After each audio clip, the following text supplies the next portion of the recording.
Est-ce que tu te rappelles du jour où tu as fait une blague et là tu t'es dit c'est bon, c'est ce métier que j'ai envie de faire?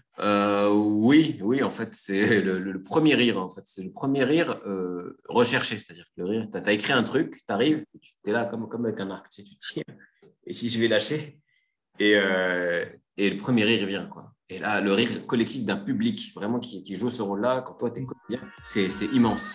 Je suis Mohamed Bouclé, auteur, conférencier et formateur en technique d'apprentissage. Je suis vice-champion du monde de lecture rapide et triple champion de France de mind mapping. Dans le podcast Connaissance illimitée, on démocratise les techniques d'apprentissage. Le but de ce podcast est de parcourir la vie de plusieurs personnes inspirantes pour vous démontrer que la réussite est à portée de tous. Paix sur vous, bienvenue dans ce nouvel épisode du podcast Connaissance illimitée et j'ai la chance d'être avec Karim Duval. Pour ceux qui ne le connaissent pas, c'est un humoriste qui est incroyable. J'ai déjà vu une fois son spectacle à un événement. Franchement, j'ai passé 1 heure et demie à rire. C'était incroyable. Il a une date très prochainement à l'Olympia. Pour ceux qui vont écouter, c'est en juin. On mettra le lien en bas. Mais pourquoi on est là aujourd'hui et pourquoi il est sur le podcast? Parce qu'on va parler de son livre. Il est devenu auteur. Il vient d'écrire Le Petit Précis de culture bullshit. Et vous verrez, c'est bien marrant. On va en parler pendant une demi-heure. Salut Karim, comment tu vas? Salut Mohamed, bah, ça va très bien, très content d'être là. Toujours réjouissant de parler de sujets et d'autres avec toi. On a déjà pu échanger en vrai. Et là, même en faux, ça va être bien, je sens. Yes. Je suis sûr que ça va Vraiment être faux. incroyable. Est-ce que tu peux te présenter? Moi, je t'ai présenté, mais j'aimerais bien que toi, tu te Ouais. présentes avec tes propres mots. Bah, finalement, moi, il y a un mot qui me résume, hein, c'est humoriste, hein, c'est mon métier. Je fais des blagues, même si j'ai pas toujours fait ça. J'ai eu un passé d'ingénieur, enfin en tout cas de diplômé ingénieur cadre dans une grande entreprise. Et puis ça fait 2 ans que je fais de l'humour. Donc je fais avant tout de la scène. Et puis je me suis lancé dans la vidéo il y a quelques années. Et puis mes vidéos sont de plus en plus vues, toutes proportions gardées. Et puis bah, voilà, les spectacles, les vidéos ouvrent des portes vers des projets. Et ce livre, Le Petit Précis de culture bullshit, que j'ai eu le bon goût, bien sûr, de ne pas prendre avec moi là, parce que je suis Parce que tu es humoriste et les que humoristes, je ne suis pas marketeur. et tu t'es dit, ben Alors que moi, toi, bah, voilà, Mohamed, je vois c'est qu'il y a sûr, du il bouquin va derrière. l'avoir. Donc, moi, je le mets bien en avant. Il est C'est ça. là. Mais de toute façon, les gens c'est un podcast, donc ils vont principalement écouter l'épisode et on mettra le Absolument. lien C'est bien Amazon pour ça que je ne l'ai pas directement. pris. C'est bien pour ça que je ne l'ai pas pris. Parce que tu n'es pas un bullshitter. On en parlera. Non, non, pas du tout, pas du tout. J'improvise des excuses comme ça au fil de l'eau, mais je ne suis pas du tout un bullshitter. Moi, un imposteur, jamais. Mais oui, en tout cas, je suis auteur, oui, maintenant je peux le dire. Enfin, auteur, co-auteur de ce livre qui a été officiellement écrit par le docteur Jean-Bill Duval, professeur S. Bullshit. Et j'ai modestement et très discrètement participé à l'écriture de ce livre et c'est pourquoi il y a ma photo sur le livre et mon nom écrit en gros. Voilà. Exactement. On va parler du livre, mais avant, je pense que c'est une question qu'on te pose, on a dû te poser 10 milliards de fois, j'en suis sûr. Comment tu passes d'ingénieur à humoriste? Jamais on me l'a posé et je suis très content d'y répondre pour la première fois, enfin, en 12 qui me pose la question. Euh, Non, on a déjà posé combien de fois celle-là? Comment je tu sais deviens? pas. Je sais pas et j'arrive toujours à trouver une manière différente un peu d'y répondre parce que c'est le jeu. Mais ouais, en fait, à mesure qu'on mûrit et qu'on donne la réponse, alors on ne change pas de réponse radicalement, sinon ce serait inquiétant, mais on essaie de donner des réponses un peu différentes. Non, mais j'ai envie de dire comment on change. C'est devenu de plus en plus dans l'air du temps, donc en fait, on est un peu rassuré socialement par ça, même si moi j'ai fait ça il y a 12 ans maintenant. Et à l'époque, il y avait moins d'émules pour ce genre de reconversion. Mais j'ai toujours été guidé par le plaisir de ce que je fais en fait. Et quand j'ai commencé l'humour, bien sûr, en bon ingénieur, j'ai pas tout plaqué tout de suite. J'ai attendu 3 ans pendant lesquels j'ai fait des calculs de risque pour savoir où je marchais, avoir des plans B et tout ça. Et pendant D'argent de côté. avouer que je voulais voilà, mettre de côté. Et puis je voulais pas m'avouer que je voulais devenir humoriste professionnel pendant longtemps. Je me disais non, non, mais t'es humoriste amateur, tu joues à la kermesse de fin d'année et ça ira très bien. Et puis petit à petit, le plaisir est venu, la confiance aussi dans ce que je faisais à l'époque, alors que c'était éclaté au sol, comme on dit. C'était éclaté au sol, comme on dit. Mais j'y croyais. J'y croyais et je crois que ça a beaucoup joué, voilà, la confiance et puis le plaisir d'avoir un retour immédiat du public. Les gens qui rigolent, il n'y a rien de plus gratifiant, enfin, c'est beaucoup d'amour, quoi. Donc, Rien de plus sincère aussi. mettre en place. Je me suis dit, allez, on y va. Et c'est vrai qu'il commençait à y avoir une espèce de vent de mode de la reconversion. Et j'ai senti que c'était générationnel et je l'ai vraiment compris bien après. Et c'est pour ça qu'après, 5 ans après avoir lâché mon boulot d'ingénieur, j'ai écrit mon deuxième spectacle, Y, que je termine là, justement, à l'Olympia, comme tu disais, et qui traite de ces phénomènes. On était en 2011, je crois que c'est en 2011 que tu as tout claqué pour être à plein temps Ouais, c'est dans ça. ce métier-là. Et tu as découvert l'humour en 2005, c'est ça, si je ne me trompe pas? Non, un peu après quand même, 2008. Enfin, 2008. c'est 2008. Et de 2008 à 2011, j'étais un peu en amateur comme ça, mais je faisais déjà, en fait, très vite, je me suis retrouvé à faire des premières parties d'artistes connus. Et il y a un artiste qui s'appelle Arnaud de Samer, qui est un humoriste que j'aime beaucoup, qui est beaucoup dans l'absurde, et qui un soir m'avait dit, alors que j'étais encore ingénieur, il m'a dit c'est super que tu sois ingénieur. Alors que moi, je voyais ça comme un handicap pour pouvoir faire ce que je voulais et tout ça. Il m'a dit non, mais non, parce que ça se voit que tu es guidé par le plaisir. C'est pour ça que pour revenir du plaisir, et fais en sorte de toujours être guidé par le plaisir et pas le besoin de manger dans ce métier. C'est important. Et pour revenir à cette notion guidée par le plaisir, c'est incroyable. C'est comment, quel a été ton processus? Parce que voilà, moi, on prend ton cas de figure. En 2008, tu te lances, tu fais de l'humour. Quelles ont été les étapes qui te permettent de se dire, bah, je passe d'un humoriste, parce que tout le monde fait des blagues. Tout le monde a envie de faire des blagues. Ah, je vais faire je vais faire des vrais sketchs que je vais écrire, prendre le temps de faire, et étape à étape, et le processus pour dire, bah non, je vais tout arrêter et me lancer à… Ça, j'avais compris que petit à petit, je pense qu'inconsciemment, je savais que les humoristes écrivaient leurs sketchs parce qu'en fait, tu les voyais à l'époque, là je parle des années 90, hein, tu les voyais à la télé chez Drucker, puis chez Sabatier, puis sur scène, et c'était toujours le même sketch. Donc tu te disais, bon, ils répètent toujours les mêmes blagues et ça rigole. Mais c'est vrai que tant qu'on ne te le dit pas explicitement, tu crois qu'il y a des natures comiques et des gens qui font rire, et puis il y a des gens comme moi qui étaient ingénieurs et hyper timides, hyper machin, qui ne pouvaient pas faire rire, quoi. Et qui faisait rire parfois dans des moments de grâce à la fin d'un repas. On en a tous quoi, des moments de grâce comme ça et il faut les garder et c'est bien de ne pas les professionnaliser. Mais j'ai eu la chance de très vite travailler avec un monsieur qui s'appelle Claude Crespin et qui vient du cirque. D'accord. Donc du milieu du spectacle et le clown, les acrobates et qui a mis en scène des artistes d'assez haut niveau et qui m'a vite fait comprendre que c'était un travail en fait, qu'il y avait de l'écriture, il y avait de la mise en scène, il y avait des aspects au niveau de l'interprétation et puis une envie de raconter quelque chose, d'embarquer le public, sans parler des aspects plus techniques de mise en scène et voilà, et de choses un peu accessoires. Mais très vite, j'ai compris que je l'ai vu comme vraiment une mécanique d'écriture, de travail, d'apprentissage, de jeu et donc d'observer cette interaction qui est très, très, très agréable avec le public, quoi. Donc, j'ai vite compris que c'était un métier et c'est devenu un métier de fait parce qu'au début, je faisais toujours les mêmes sketchs. Je me renouvelais moins vite que je n'avais d'occasion de jouer. Et à un moment, mes copains, ils étaient venus 3 fois. Ils m'ont dit, écoute, t'es sympa, mais on les connaît tes sketchs. Donc, trouve-toi d'autres publics. Et donc, il n'y a pas d'autre choix que de jouer à des soirées où les gens payent. Et donc, tu deviens professionnel malgré toi. D'accord. Et petit à petit, tu te trouves à jouer, et puis tu innoves. Puis, le rire amène le rire, la blague amène la blague. Et au début, le processus, il est justement juste guidé par le plaisir. Le plaisir de cette nouveauté-là, quoi. C'est très excitant d'aller. Moi, j'allais au cours de théâtre, c'était ma bulle d'oxygène, d'aller et de confronter mes nouveaux sketchs, mes nouvelles vannes, ma nouvelle façon de dire quelque chose à un public d'élèves, en fait, qui étaient là, assis sur le carrelage, et on était 8, quoi. Et c'était déjà un grand plaisir. Est-ce que tu te rappelles du jour où tu as fait une blague et là, tu t'es dit, c'est bon, c'est ce métier que j'ai envie de faire? Est-ce que tu l'as en tête? Oui, en fait, c'est le premier rire. En fait, c'est le premier rire recherché, c'est-à-dire que le rire, tu as écrit un truc, tu arrives, tu es là comme avec un arc, tu sais, tu tires, et si je vais lâcher, et le premier rire vient, quoi. Et là, le rire collectif d'un public, vraiment qui joue ce rôle-là, quand toi, tu es comédien, c'est immense comme truc. Et d'ailleurs, je ne m'y attendais pas, et pendant longtemps, d'ailleurs, j'étais encore surpris par les rires, parce que c'est des rires que je n'avais jamais entendus, et donc je n'étais pas sûr. Enfin, j'avais jamais vraiment éprouvé l'efficacité ces blagues-là. Et donc, j'avais un tic à chaque fois que les gens rigolaient, je faisais comme ça. Une espèce de retour. J'étais gêné, j'étais surpris. Et je faisais comme ça. Et donc, c'est assez marrant. J'ai vu ça en vidéo et j'ai gommé ça.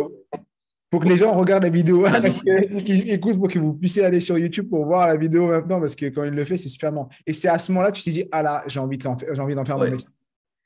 Bah non, pas tout de suite, parce que je ne me suis Ah, pas avoué tout de suite. Je me suis dit juste, j'aime ça et j'ai qu'une envie, c'est d'être la semaine prochaine et à la prochaine scène. ah, Et voilà, pendant longtemps, j'ai pas réfléchi j'ai pas mis d'intention derrière ça, en fait. d'accord. Et c'est cool, c'est bien, je trouve. J'ai bien fait de pas tout de suite me dire, ouais, ça y est, ça va être ton métier, parce qu'il a fallu un certain temps pour avoir ne serait-ce qu'un spectacle, quoi. Bien sûr. Sketch, hein, même pas, un sketch qui n'était pas. Puis j'ai eu des rires et des non-rires ce jour-là. Mais j'ai aimé les bides. C'était une espèce de pic d'orgueil et puis de challenge. Mm, Et même ça, j'aimais, en fait. Une d'accord. espèce de défi, de toujours essayer d'améliorer, trouver des angles marrants et tout ça. Et ça, je ne l'avais pas eu depuis très longtemps. Depuis peut-être mon adolescence où je faisais de la guitare. Je me suis mis d'un coup à faire de la guitare classique.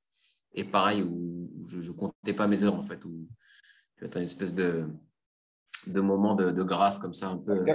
T'es tellement en état de flow. Pomodoro, quoi.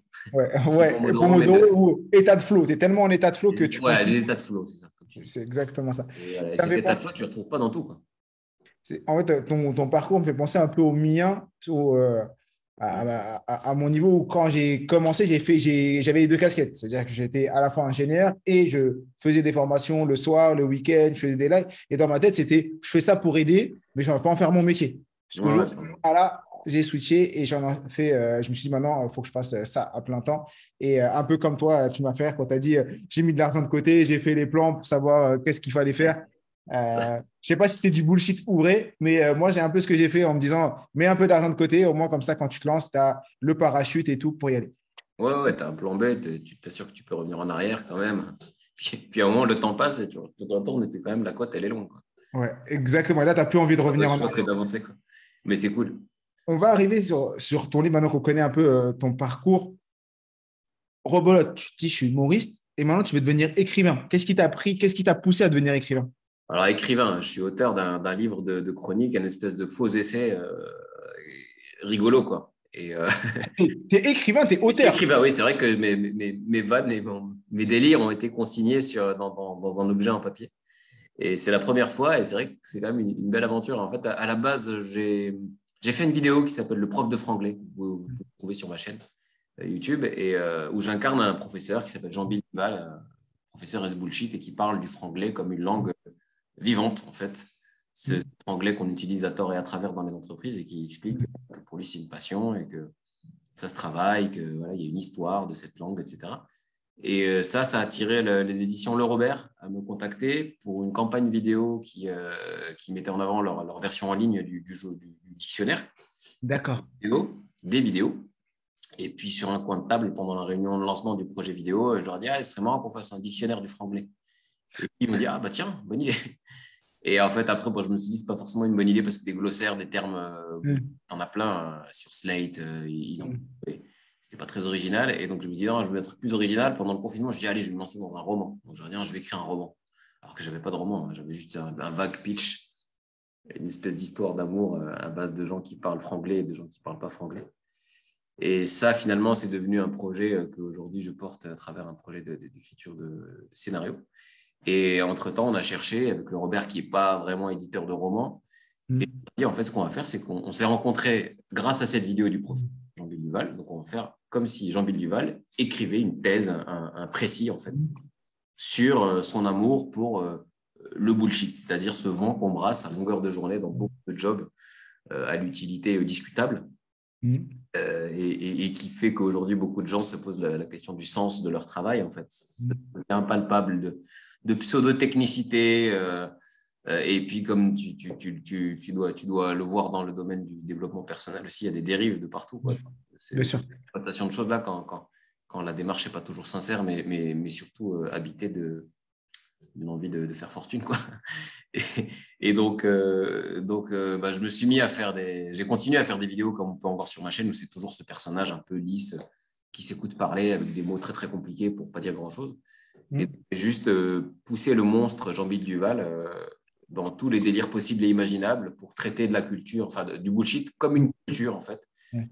Et donc parler de ces chefs-d'œuvre de littérature, de ces œuvres d'art, de ces héros, de ces lieux de culte, de Ouais, c'est ça. supporters de football. Je suis parti très très loin dans le délire, quoi. Ah, j'ai vu, tu es parti, tu as parlé d'Elon Musk, de Bill Gates, mais avec Ça, les c'est les dates, seins. les seins, le J'en Saint dis pas Jean. autant de bien que toi. le Saint-Jean et tout, mais effectivement, dans ton livre, tu as plusieurs parties. Après, avec la partie langage, j'ai beaucoup aimé les anglicismes et toutes les citations que tu donnes et les mots qu'on utilise et tout. Ça m'a bien fait rire. Je voulais revenir sur une notion que tu as donnée tout à l'heure.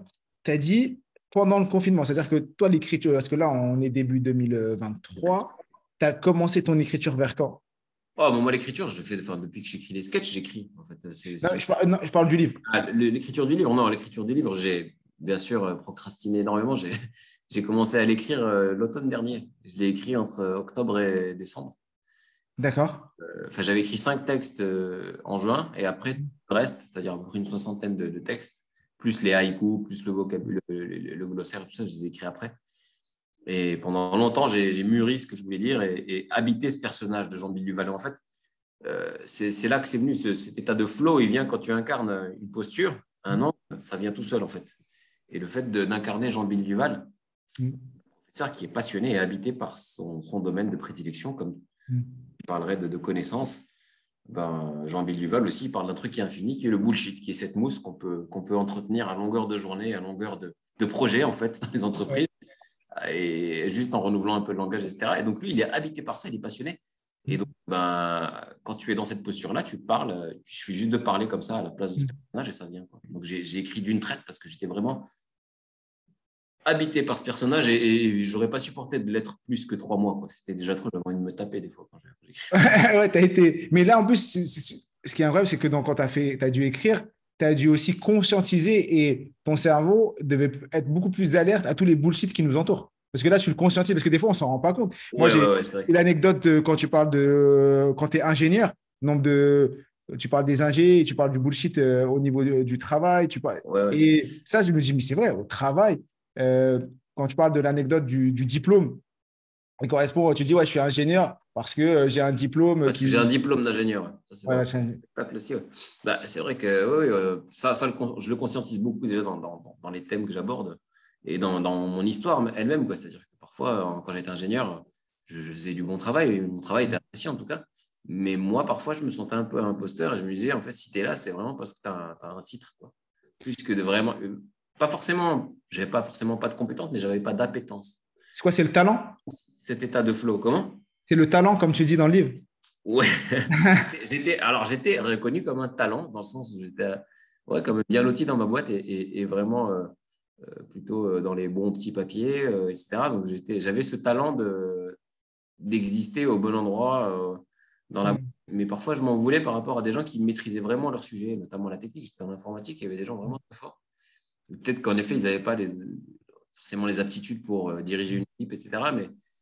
Mais je me sentais un peu gêné d'occuper des postes qu'eux auraient peut-être pu convoiter, légitimité technique, mais j'ai toujours eu beaucoup de respect pour les gens qui détiennent cette connaissance et cette passion, quoi, que je n'avais pas. Et donc, quand tu n'es pas dans la passion, quand tu es ingénieur, que tu n'es pas vraiment dans la technique, tu peux basculer dans cette espèce d'état de bullshit, c'est-à-dire que tu es par les mots, par les termes, par une habileté et un besoin de survie, en fait, dans l'entreprise. Et donc, j'ai dû être bullshitter, même si franchement, j'ai quand même j'avais une conscience professionnelle, j'étais quand même de bonne foi. Mais tout le monde, en fait, d'une manière ou d'une autre, parfois, ne serait-ce que parce qu'on a le temps de préparer une présentation PowerPoint, on réfléchit tous à la manière dont on va la tourner, pour présenter des résultats comme on veut, pour avoir de la reconnaissance. Mais justement, on ne cherche pas toujours à faire avancer les choses, mais parfois, on cherche un peu une sorte de gloire ou de reconnaissance de ses supérieurs, de ses pairs. Et donc, parfois, ça vient au-delà de ça. C'est-à-dire que notamment dans le milieu du consulting, parfois, on vient juste incarner la posture de la boîte, on vient légitimer des décisions du patron. Et donc, on fait dire à nos présentations ce que le client veut entendre, quoi. Donc, un peu de la tautologie et c'est là que ça devient dangereux, quoi. Ouais, je comprends. T'as entièrement raison. Petite pause pour te dire que si l'épisode te plaît, like, abonne-toi et mets 5 étoiles pour nous soutenir. Je voulais revenir sur la définition. Tu commences le livre, déjà, tu parles donc petit précis du culture bullshit. Tu le mets en introduction, tu en parles tout le long, mais une personne qui t'en a beaucoup parlé déjà, qu'est-ce que pour toi le bullshit? Et tu donnes une vraie définition dans le livre du bullshit. Est-ce que pour une personne qui qui découvre et qui se dit, bah, moi, je vais aller prendre un livre qui va me parler de bullshit pendant 1 heure. C'est quoi la définition réelle? Parce qu'effectivement, on a tous notre définition. Tu en as parlé, en vrai, tu l'as dit tout à l'heure, entre les lignes. Je donne des définitions par touche, en fait, parce qu'on essaie de l'esquisser, mais le bullshit nous échappe, en fait. Le bullshit, déjà, c'est un mot qui y a pchit dedans. Un peu, mais bullshit, pour moi, c'est le vent qu'on brasse. Pour moi, c'est l'art de faire de la mousse sans savon. C'est-à-dire qu'avec rien. L'art de faire de la mousse sans savon. De l'air. On va faire de l'air, brasser de l'air. C'est brasser du vent, oui. Il y en a beaucoup qui font ça. Hein. En cultivant une sorte d'entre-soi, bon, ça, c'est un corollaire. C'est-à-dire que pour sophistiquer ses propos, rien de mieux que de créer des codes, un langage complexe. Pas parfaitement définissable pour que, entre bullshitters, on se reconnaisse et on se sente plus fort. Parce que l'idée, c'est de retourner le truc et de dire que c'est nous qui détenons la connaissance et pas celui qui l'a détenu au départ. Quoi. D'accord. Des rôles en changeant les termes. C'est très générique ce que je dis, mais oui, je l'ai déjà vécu ça. J'ai travaillé dans le conseil et c'est vrai qu'on était chez des clients qui fabriquent des avions quand même, dont ils parlent. Et on leur a inventé un vocabulaire générique qui correspondait aux méthodes des consultants. Et on leur disait, mais ça, c'est pas A, ça s'appelle B maintenant. Et donc, si tu as tort, ça s'appelle pas A. Quoi. Limite, si tu leur dis ça, c'est pas un avion. Ça, c'est je sais rien, un avion. Ouais, je vois ce que tu veux dire. Donc, maintenant, tu vas m'écouter et maintenant, tu vas appeler ça un avion, pas un avion. Et tu rajoutes un peu d'anglicisme dans tout ça pour bien faire le truc. Et après… l'anglicisme, les anglicismes, après, c'est super. Puis, on parle d'anglicisme utilisé par des Français. Bon, c'est quand même un livre destiné à un public francophone. Mais c'est des anglicismes que même les Anglais n'utilisent pas. Quoi. Ouais, bien sûr. J'ai fait une vidéo comme ça qui s'appelle The Bullshit Institute. Donc, c'est une parodie de Wall Street Institute. C'est vrai que le franglais, c'est un anglais que les Anglais ne comprennent pas. Et c'est vrai qu'on assistait à des réunions où il y avait des Anglais et ils fronçaient les sourcils alors qu'on parlait leur langue. Quoi. Alors, il y a l'accent, mais il y a des tournures. Des fois, on ne s'embête pas. En fait, on traduit juste du français. Alors, tu ajoutes à ça une espèce de sophistication naturelle et une tendance à beaucoup théoriser chez les Français parce qu'on est très maths, yes. Et carré, etc. Et ça donne des trucs très, très marrants, des phrases très complexes. Et les Anglais ont un côté plutôt smart et très, très concis. Ouais, c'est vrai. Tu as des mecs qui parlaient pendant des heures et à la fin, l'anglais, il disait un truc et il résumait tout. Ouais. Et en parlant d'anglicisme, tu parles aussi du flangage. Est-ce que tu peux nous en dire un peu plus de cette notion-là? Le flangage, c'est un néologisme dont je suis assez fier. C'est un mix de flanc et de langage. Donc, on va dire que c'est la langue du bullshit. Le bullshit, c'est la matière et le flangage, c'est une version française du vocabulaire bullshit. Vocabulaire bullshit, oui. Là, c'est bon. Là, on peut te mettre… Là, tu as inventé, déjà, tu as inventé un concept qui existait, tu as inventé des nouveaux mots. Ça m'a poussé à inventer des nouveaux mots et j'ai retourné un concept. J'ai quand même retourné du vent dans tous les sens et j'ai fait 200 pages sur le vent, quoi. En incarnant un mec qui fait du vent. Mais les premiers lecteurs, parce qu'il est sorti le 6 avril récemment, me disent qu'il y a du fond, en fait. Mais j'ai créé du fond en creux. C'est-à-dire que moi, c'est exactement les gens en creux lisent, se rendent compte des absurdités du monde dans lequel ils travaillent, des concepts qu'ils manipulent, ou des gens qu'ils rencontrent quand ils ne sont pas de ce monde-là, des bullshitters, se rendent compte que parfois, il y a une espèce de supériorité innée chez certains ou certaines qu'il est bon de regarder avec un peu de distance et pour se dire non, mais attends, moi, je suis infirmier. Qu'est-ce qu'il y a de la vie, quoi? Je n'ai pas socialement inférieur, parce que c'est ça qui se passe. C'est exactement ce que j'allais dire parce que tu as dit j'ai quand même écrit 200 pages sur du vent. Je l'ai lu, le livre. Déjà, tu rigoles. Donc, ça, c'est un truc. Donc, tu passes un bon moment pendant la lecture. Et en plus, ça te permet de conscientiser des choses auxquelles tu ne te rends pas compte. Parce qu'effectivement, tu as certains concepts, comment toi, tu montres que c'est du bullshit. Tu dis, mais en vrai, c'est vrai, je le vis. Ouais. Et je décortique, en fait, c'est assez précis. Il y en a même qui disent que c'est dense. C'est-à-dire qu'il y a des textes, tu vois, sur les acronymes, l'utilisation des acronymes. Il y a plusieurs sections. Il y a les basics, et après, tu as one language, one nation, one culture, one language. Donc, c'est des chroniques sur les éléments de langage. Donc, il y a bien sûr l'utilisation des guillemets, d'acronymes. Et les acronymes, c'est vrai que j'analyse ça. Et donc, c'est des analyses courtes qui ne sont pas non plus des analyses de chercheurs. Mais c'est vrai que je fais le lien en disant que quelque part, le fait d'utiliser des acronymes crée de l'entre-soi et puis crée une espèce de connotation scientifique à tout ce qu'on dit. Alors que je l'avais noté ça. Et donc voilà, c'est ce genre d'analyse qui essaie de préciser un peu pourquoi est-ce qu'on donne l'importance quand on utilise des acronymes qui sont souvent très contextuels. C'est-à-dire qu'un acronyme dans une boîte ne va pas du tout être le même qu'un acronyme dans une autre boîte. Et les guillemets aussi, tu l'as bien dit, parce que moi qui suis un peu sur LinkedIn, dès qu'on parle de levée de fonds, on veut mettre des attaques, on met des guillemets, on met en majuscule et tout pour faire. Ouais. Il y en a qui disent que c'est démodé, mais non, moi je le vois toujours, il est toujours là celui-là. Et celui-là, il y a des manières. En fait, vu que ça a été généralisé, c'est que en fait, on crée un langage de l'élite. Mais une fois que ça devient l'élite, ça devient un modèle. Et donc, tout le monde veut suivre ce modèle. Et donc, l'élite est obligée d'inventer de nouveaux codes. Et donc, faire les guillemets, c'est devenu basique et tout le monde l'utilise en fait maintenant. Tout le monde fait ça à un moment pour essayer de désigner un terme parce qu'on est gêné d'utiliser de l'anglais. Oui, bien sûr. Mais les vrais assument complètement. Tu vois. Et il y a des façons, c'est-à-dire qu'il y a des gens qui sont tellement habitués à faire les guillemets qui vont le faire de manière très légère, très subtile, dedans, comme ça. Donc, bref, j'ai déliré là-dessus. J'ai observé de près quand même. Tu as entièrement raison. Je vais revenir un peu. Donc là, on a pas mal parlé du livre. Donc, je répète le nom, Petit précis de culture bullshit. Karim Duval, bien sûr, qui nous l'a écrit, édition Le Robert. Donc, tu as passé 3 mois sur l'écriture de ton livre. Exemple, une personne veut écrire un livre. Est-ce que tu as conscientisé le processus que tu as pris pour écrire le livre ou pas? Je te dis, moi, j'ai beaucoup procrastiné, mais je savais ce que je voulais au final. Et donc, j'ai mis du temps à formuler ça et j'ai passé beaucoup de temps avec l'éditeur à définir le format. Donc, là, on ne parle pas d'un roman, mais le format, le ton et la posture dont je te parlais tout à l'heure. Finalement, c'est incarner Jean-Bill Duval. Mais une fois qu'on a trouvé ça, parce qu'on a mis du temps, au début, on s'est dit, est-ce qu'on fait Alexis, est-ce qu'on fait plusieurs voix qui parlent, est-ce que c'est moi qui fais une analyse distanciée? En fait, on s'est dit non, ce qui n'a jamais été fait, c'est cette posture du mec premier degré sur un truc qui est juste du vent, quoi. Et donc, une fois que j'ai trouvé ça, après, c'est allé tout seul. Donc, vraiment, le processus, ça a été de trouver l'angle. Et une fois que tu as trouvé l'angle, tu as la pente et tu as juste à lâcher la bille et c'est tout seul. Et le processus, ça a pris combien de temps? La première réunion avec le Robert pour vraiment parler de ce livre, ça a eu lieu en juin 2021.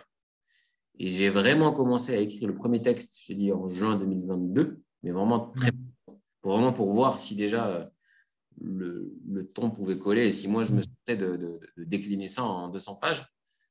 Et une fois que j'ai senti que j'étais sur la bonne voie, là je me suis vraiment lancé à faire une écriture massive. Parce que l'idée, ce n'était pas de faire un ramassis de termes abscons. Et ça, c'est assez courant. Et donc, faire des phrases complexes pour en faire, ça peut lasser, quoi. Donc, l'idée, c'était même de ne pas me lasser et de toujours trouver des angles originaux pour traiter de thèmes. Donc, et vraiment, j'ai pris du plaisir à le faire. Sinon, je me serais vite fatigué.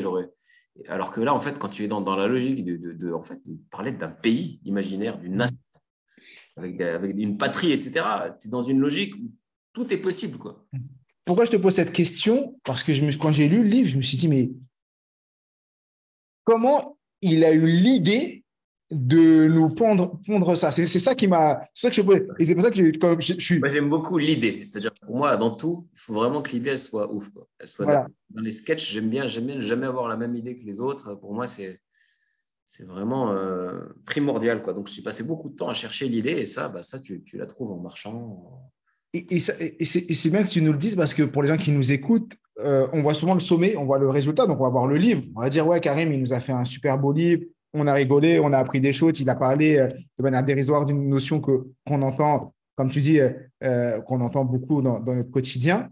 Mais en soi, l'écriture, ça a été un process, mais tout ce qui a été en amont a pris quand même beaucoup plus de temps et c'est ça qu'il faut mettre en avant parce que c'est pas, on voit les résultats, mais il faut se dire qu'il y a une étape. Et donc, des fois, il y a des personnes qui sont à l'arrêt. Ils disent, moi, là, j'avance pas, je suis bloqué dans mes projets. Mais si tu es en train de cogiter, des fois, c'est ce temps-là sur lequel tu es en train de préparer qui te permet, le moment où tu l'as trouvé moi, il faut vraiment, comme tu le dis dans ce que tu fais toi, dans ton livre, dans la procrastination, c'est bon si on sait où on va, quoi.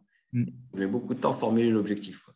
Mm. Vraiment, je ne voulais pas me tromper dessus parce qu'après, je sais que j'allais y passer du temps et quand on se met à écrire, c'est lourd après. Hein. Quand tu écris des textes et puis que ce n'est pas ça, ça c'est plus de l'écriture, c'est de la correction, de l'adaptation, des compromis. Et je ne voulais pas être dans ça, quoi. Ouais, bien Et sûr. j'étais assez surpris de la fluidité avec laquelle c'est allé après, une fois qu'on avait trouvé le truc. Mais j'écrivais les textes, je les envoyais à l'éditeur. Super, très bien, on corrigeait 2-3 trucs ou même pas. Mm. Et puis voilà, on a accumulé ce recueil de chroniques et de délires, de poèmes, de Ouais, plein bien de sûr. choses. Et, euh, et ça a donné le livre. Mais j'ai déjà eu des expériences où justement, on ne savait pas exactement où on allait. Et Mm. nulle part, parce qu'on a commencé à écrire, je sais pas, des sketchs, des dialogues trop vite. Et au final, tu ne sais même pas pourquoi l'intention de ces sketchs, tu ne sais pas où tu vas. Tu les écris pas avec des personnes avec qui tu as une raison de travailler juste parce que c'est des comiques. Tu dis, on va se mettre deux comiques ensemble pour écrire des trucs. En fait, ça ne marche pas. Ouais, bien sûr. Il y a une raison, un angle, quoi. Donc maintenant, je prends le temps de bien réfléchir. Mais bon, c'est l'ingénieur qui parle. C'est l'ingénieur, mais qui parle sur la réflexion et de l'anticipation. C'est une réflexion qui n'est pas réservée aux ingénieurs. Et voilà, c'est l'ingénieur qui parle, mais c'est ça, c'est que dans la manière générale, moi, avec un peu de recul et quand on a la bonne intention, pourquoi on fait les choses, le pourquoi, même j'en parle dans le livre, mais de manière générale, j'en parle souvent, la raison qui te pousse à faire la chose, dans ton cas de figure, ton pourquoi tu l'avais, et après, il fallait trouver le format. Et une fois que tu as le pourquoi, naturellement, de manière inconsciente, le format va arriver, et après, une fois que tu as le format, tu peux partir et lancer, ton projet tout simplement. C'est ça. Est-ce que est-ce que tu as d'autres projets incroyables comme ça? Parce que tu passes d'ingénieur à comédien. Donc déjà, tu fais un 360 pour beaucoup. Et là, ensuite, tu dis, bah, maintenant, je suis comédien, je vais faire un livre, mais je ne vais pas faire un livre comme tout le monde. Je vais faire un précis Ouais. de Un précis littérature. bullshit. Donc, c'est un Voilà. oxymore assez. Est-ce que tu as un autre truc comme ça qui va arriver là?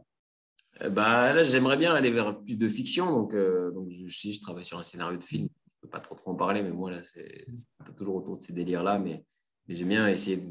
J'aimerais bien commencer à écrire des histoires, inventer des histoires, ça me plaît bien. Donc, sous forme de film ou sous forme de série, sous forme peut-être de roman, qui sait. Mais j'ai vraiment envie de creuser ça. Mais sachant que la scène, ça reste mon métronome et mon métier premier. D'accord. Ça fait faire des rencontres, super. Avec toi, tu vois, c'est grâce à la scène qu'on s'est rencontrés. Et puis, c'est l'occasion d'avoir des discussions. Et justement, c'est des discussions souvent intenses. Tu vois, quand on discute, c'est des moments de flow, comme tu dis, et puis qui ouvrent des horizons, des fenêtres. Et donc, on ne sait pas de quoi l'avenir sera fait, mais ça va te faire de surprise. Et c'est souvent parce qu'on croise des thèmes ou des gens qui ne font pas la même que nous que ça devient intéressant, quoi. J'aime beaucoup bosser avec les humoristes, ou les rencontrer. J'ai des amis dans ce métier-là. Mais je ne pense pas que parce on cherche à faire rire les deux, en se mettant ensemble, ça va forcément donner quelque chose. Il y a très peu de duos qui se forment d'ailleurs. Ouais, c'est vrai. Il y en a un qui est en retrait, il y en a un qui est moins drôle que l'autre. C'est la mécanique du clown blanc et de l'autre. Et le blanc, il est juste là pour faire briller l'autre. Et donc, il faut l'accepter. Mais c'est juste pour dire que souvent, ça vient des contrastes. Donc voilà, la fiction, raconter des histoires, ça me plaît. Je vis pas mal de choses marrantes quand je suis en tournée ou sur scène. Et parler du rire lui-même, ça, c'est une analyse du rire, de l'humour, ça, c'est quelque chose qui me plaît. Donc, je vais, je pense, nourrir mes spectacles et puis même pourquoi pas des essais là-dessus, on verra. Et puis, c'est déjà pas mal. C'est déjà pas mal. J'ai encore quelques questions. On arrive sur la fin. Quand tu es humoriste comme tu l'es, que tu es souvent en tournée, que tu fais d'autres projets également, est-ce que tu as le temps aujourd'hui est-ce que tu te formes? Est-ce que c'est une chose que vous avez dans le monde dans lequel vous êtes, vous? Parce que moi, c'est un monde un peu nouveau pour moi. Ouais. Est-ce que tu es encore dans ce processus d'apprentissage ou à un moment, voilà. C'est une très bonne question. Moi, je me rends compte que j'apprends beaucoup, mais depuis trop de temps, de manière expérimentale. C'est-à-dire que j'apprends en faisant. Et c'est bien. C'est une des meilleures manières d'apprendre, mais parfois, me former vraiment et acquérir la connaissance, comme ça ne me ferait pas de mal. Et lire ton livre me prend conscience de ça. Parfois, c'est bien de se dire, c'est un acte d'humilité déjà, de se dire, je ne sais rien. Bon, ça, généralement, je n'ai pas trop de mal à me le dire. J'ai plein de connaissances. Comment on appelle ça? Des connaissances limitantes. Non, des croyances limitantes. Des croyances limitantes. J'en ai plein. Mais non, clairement, j'ai besoin de me former parce que pour aborder un sujet, il faut savoir comment en parler. Et donc, pour en parler, il vaut mieux le connaître. Et parfois, c'est vrai que au début, quand on écrit des vannes, on veut faire rire avant tout. Donc, on va survoler le sujet et voir s'arrêter aux stéréotypes. pondre 2 blagues dessus et dire ça y est, c'est bon, je l'ai traité. Et de plus en plus, c'est vrai que ça donne envie de dire tiens, ce sujet-là, je ne connaissais pas et je veux vraiment aller loin et creuser. Et mieux le connaître permet de mieux en parler, ou en tout cas d'explorer des angles qui n'existent pas. Et c'est là qu'on trouve l'originalité aussi de ce qu'on crée. Donc, intéressé, je pense que je ne perdrai pas à un peu plus me dire c'est pas un manque d'humilité, mais c'est un manque de curiosité, d'exigence. Et donc, me dire, tiens, je pourrais me former dans un tel domaine, ça ne ferait pas de mal. Et en effet, après, aller au-delà de certaines croyances limitantes, me dire, je ne suis pas un idéal. Pourquoi pas un jour réussir à faire de la poterie, ce serait pas mal. Pour l'instant, peut-être, hein. Peut-être que tu feras de la poterie différente que de toutes celles qu'on a vues et qui sortira du lot. Alors, autre question, ça c'est une question que je pose souvent, je pose à quasiment tous mes invités parce qu'on arrive sur la fin du podcast. Si aujourd'hui, tu voulais laisser un message à nos auditeurs, ou du moins, même toi de manière générale, on va dire que tu es là, c'est ton dernier jour sur Terre, et là tu dis, wow, je dois laisser un héritage aux gens qui sont autour de moi, laisser un héritage. C'est une phrase, c'est une citation, c'est un message. C'est pas forcément c'est pas quelque chose de matériel. Quel serait ce message? Quel serait que tu veux laisser? C'est chaud, est-ce que tu me demandes là? C'est un petit moment introspection enfin de podcast qui te permet de te dire, ouais, là. Alors, sincèrement, j'aurais du mal parce que j'ai pas la prétention de vouloir transmettre à ce point un enseignement aussi fort. Après, exemple, je vais te donner un exemple. Si des personnes qui me disent, moi, je dirais à mes proches, vivez, prenez des risques. Je dirais à mes proches, tester des nouvelles choses. D'autres, ils diraient, non, kiffe ta vie tout de suite. Voilà, chacun a ses. Et d'autres, ils partent vraiment dans un. Et ce qui est difficile avec un humoriste, c'est que. Toi, tu vas être dans le bullshit direct. Une grande phrase comme ça peut vite paraître trivial. Et moi, j'ai toujours cherché ce qui ne l'est pas. Non. Bien sûr, comment partir sans encourager les gens à s'aimer, les uns les autres, à transmettre des jolis messages comme ça, évidemment. Mais après, non, je sais pas moi. Vivez votre meilleur bullshit. Qu'est-ce qu'un bullshitter dirait sur son lit de mort? Ça, c'est pas mal. Ça. Peut-être qu'on devrait faire ça. Qu'est-ce qu'un bullshitter dirait si c'était ses derniers jours, il devait là, c'est mieux déjà. Là, je suis plus dans une posture d'un mec qui aurait cette prétention. Et là j'aime mieux. Que dirait un bullshitter avant de mourir? Tu l'avais jamais fait de ça en interview? Non, on ne me l'avait jamais fait. Et tu vois, tu me donnes envie de rappeler l'éditeur et de dire attendez, on a oublié une chronique. La chronique, c'est incroyable, version 2, la version améliorée du livre, le bullshitter en fin de vie. Et là, sur toutes les punchlines du monde, tous les trucs. Ouais. Ça peut dire écoute, rendez-vous dans le metaverse, rendez-vous dans le metaworld. Wikipitouch. Metaverse avec une vidéo bientôt, mais avec mon NFT et ma maison incroyable à côté de Sundog que j'ai acheté. Non, mais là, tu me donnes, tu vois, j'ai pas envie de dire qu'une seule chose. Je pense que le bullshitter, il a envie de dire plein de choses. Parce que le bullshitter n'a pas. Quelqu'un qui est compliqué, en fait, et qui va lire des choses complexes, n'a rien de synthétique, en fait. Donc, il va pas être sharp, comme on dit. D'accord. Je pense que le bullshitter sur son lit de mort, il va rien résumer du tout. Il va rester complexe jusqu'à la fin, quoi. D'accord. Ok. Alors, mais j'y réfléchirai. J'y réfléchis, peut-être qu'on aura une version supplémentaire du livre et comme ça, grâce à Connaissance illimitée, on aura un chapitre supplémentaire dans l'autre version. J'en ferai même une vidéo, allez, promis. Parce que là, tu me prends à chaud, mais je pense que ça mérite réflexion et ça mérite une petite vidéo rigolote. Yes. On arrive sur la fin. Déjà, je voulais énormément te remercier. Il y a un truc que je n'ai pas cité, mais dans le livre, tu nous as fait un cadeau. Page 91. Je le précise, donc tous ceux qui auront acheté le livre. Je vous invite vraiment, si je ne me trompe pas, c'est 91, c'est ça. Page 91, il y a un QR code. Je vous le montre, comme ça, pour ceux qui ont la vidéo. Absolument. Ceux qui ne l'ont pas, je vous invite à acheter le livre, bien sûr, et à aller, page 91, scanner le QR code, vous verrez, il y a un cadeau incroyable. Et moi, j'ai pu scanner et je me suis dit, ça, franchement, Karim, il nous a fait un super beau cadeau. Donc, je vous invite aussi à aller faire ça. Je vous répète que le livre, donc c'est Petit Précis de Culture Bullshit aux éditions Le Robert. Il est sorti le 6 avril. Donc, il est partout en France, dans toutes les librairies. Est-ce que, Karim, tu as un mot de la fin, quelque chose à rajouter à toutes les personnes qui nous écoutent? Non, bah, écoutez, lisez ce livre,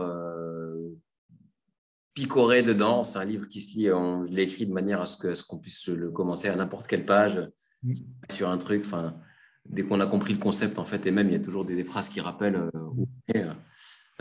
Mais c'est vraiment un livre. N'attendez aucun enseignement de ce livre. Et pour apprendre des choses, lisez les livres de Mohamed Bouclé plutôt que les miens.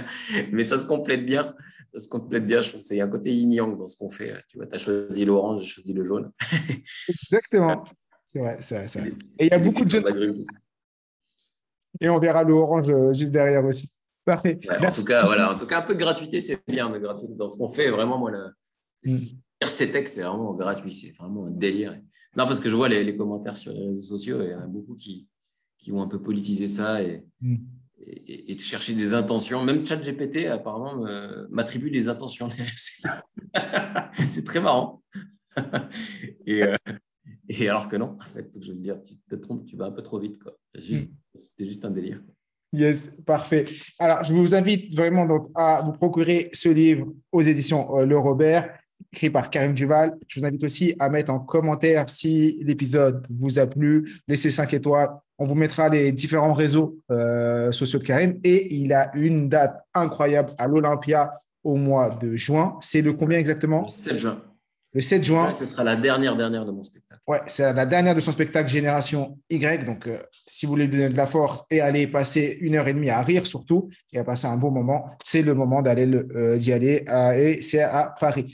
Merci encore, Karim, pour ce moment, d'avoir accepté l'invitation. Et comme je dis toujours, Merci pour l'invitation. tu es, nous sommes tous des illimités.